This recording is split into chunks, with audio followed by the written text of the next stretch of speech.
kindly sit down.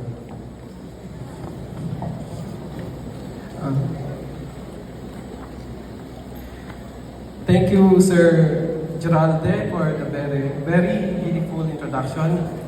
Napakabang introduction. Actually, mas mahaba pa yung kaysa speech ko eh.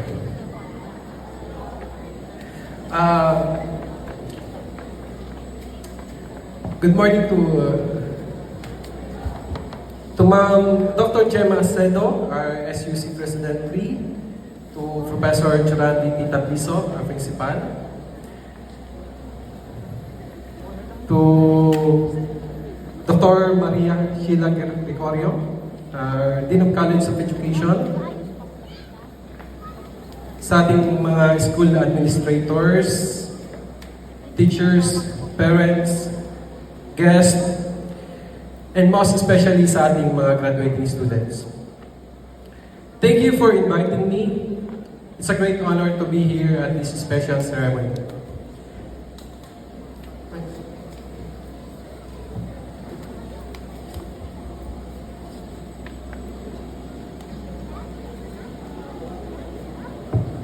Thank you. Being here today is special because I'm standing here not as someone from somewhere else.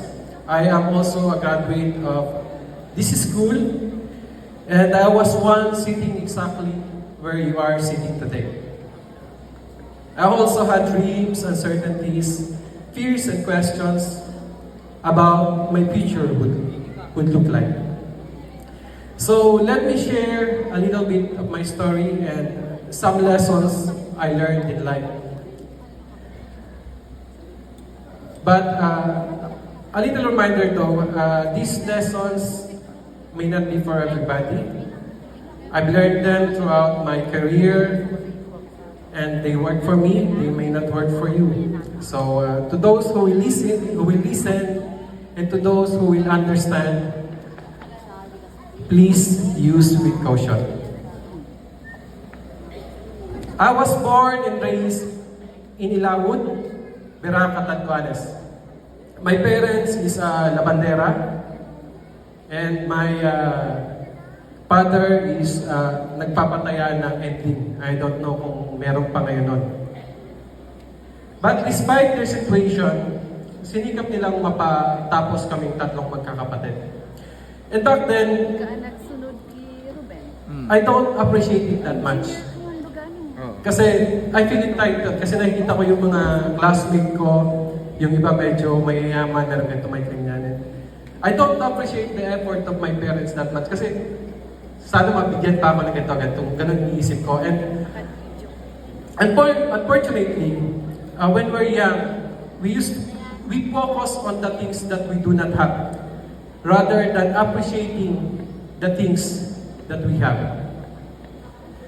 And as I grow up, I realize that life teaches you lessons that schools sometimes cannot. You realize how hard life is.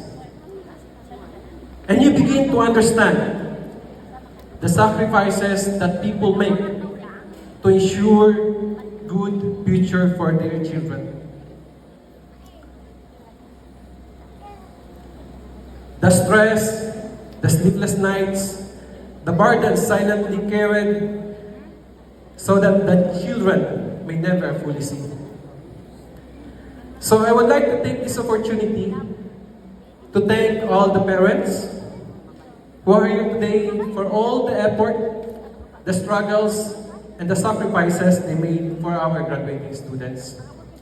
Thank you to all the parents, and congratulations for the job well done. Let's give a big round of applause for all our parents. Thank you for that. Now, let me talk about high school. From what I can remember, high school is the most fun stage in my study. Ito yung pinakamasaya eh. Kasi sa high school, para kayong magkakapatid, parati kayong magkakasama. And I have some very fun memories sa high school. Some good and some are bad. The first that comes into my mind is yung struggle for manhood. Ano, mga lalaki kayo, bibiruan, nagkakapikunan, mamaya, ano na ng suntukan. Diba? And I remember, naglalakad kami kaling dun sa rooms, pupunta kami dito sa roof deck. Ito yung area namin eh. Pagdating dito, wala mangyayari, yung papasaway lang naman sa magdadramahan. Then I cannot forget one time, this is one of the things I cannot forget in high school. During GS prom, I don't know what happened. Nagising ako ng 3 a.m. Madaling araw. Mag-isa na lang ako, natutulog ako dyan, sa taas, sa labas. Kasi dati, walang grills yan eh. I don't know what happened. Siguro nalasing ako masyado. Pag-isip ko, mag-isa na lang ako, buti hindi ako nahulog, nandun ako sa canopy. So, naglakad ako palabas, mag-isa ako. Nagulat sa akin yung guard. Saan ako galing? And of course, you will not forget yung first crush. Diba? First girlfriend. Sino dito nagkaroon ng girlfriend sa high school? Ayaw umamin. Siyempre, yung first heartbreak. Okay? So, yung mga hindi pa nagbi-break dyan, good luck.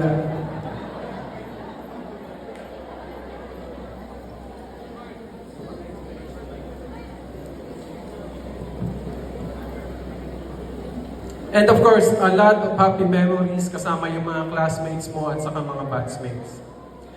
But, sadly though, it will change. Kasi college, iba na eh.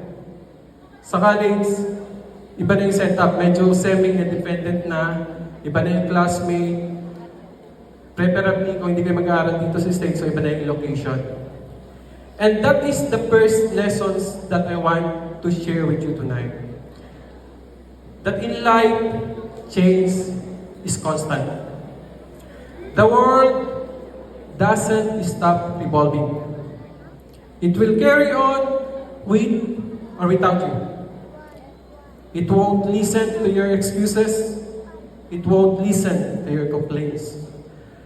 So you have to continue struggle. You have to continue pushing forward, and you have to continue learning. And this is the second lesson I want to share with you. You do not stop learning. Kung kahit nasa stage man kayo ng buhay nyo, do not stop learning. Kasi the most important lessons I learned in my life, I do not learn at school. Natutunan ko siya after school. And you can learn lessons from books. You can learn lessons from other people. Your friends, your mentors, your colleagues, your supervisors. And you can learn lessons by yourselves. Or, the hardest way is, you can learn lessons by fire. In business lingo, we call this baptism by fire. In which the most important lessons in life and in business, you learn them only when it burns you. Once the flame touches you, you will never forget the lessons it brings. Next is you have to find the unselfish purpose. You have to find your unselfish purpose in life. Do not struggle solely for your own benefit. Have you ever wondered bakit yung mga successful people, yung mayayaman na, those who have generated wealth that can last several generations, bakit sila nagtatrabaho ba? Diba? Yung mga super billionaires sa Pilipinas, you can see them still working. Bakit? Because their goals is bigger than themselves.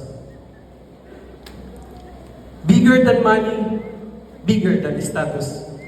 Their purpose becomes creating impact and helping people. So you find something meaningful enough that will pull you forward every day.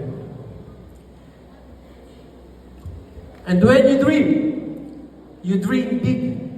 Sabi daw nila, I don't know, hindi ko alam kung sino nagsabi nito, si Rizal o kung sino. Sabi nila, big dreams attract people. And if you want to be successful in life, you need people. You need followers, you need believers.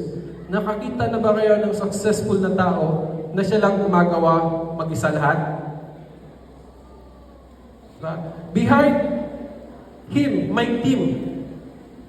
Diba? May believers, may mga followers. So if you dream, make sure that you dream big. You can start small, but you have to dream big. And lastly, don't be afraid of setbacks, of failures, and of rejections. Believe it or not, most of my academic achievement, yung mga nabanggit ni Sir Churaldi kanina, I can attribute to one woman. Not because she supported me, but because, guess what? Because she rejected me. Ang sakit. It is painful. It is devastating. Especially more kasi same same school. So I see her regularly and I am reminded every day of that rejection. But the pain becomes fuel. It becomes the fire that pushes me to do great and amazing things. So remember, graduates, great people are not forged in comfort. They are forged in stress and pains. Great warriors are made by the scars that they earn from every battle. Just make sure that every time life knocks you down, you get back up. For whatever doesn't kill you will surely make you a better and stronger person. Graduates, today marks an important milestone for your life. A great accomplishment, a great achievement, a mark of new beginning. Believe me, you will achieve much, much more.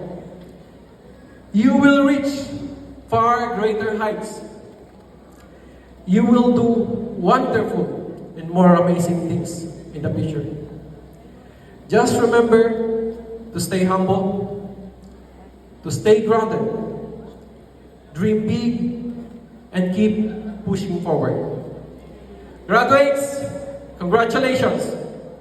May you build a life that you will be proud of. Thank you and enjoy your day.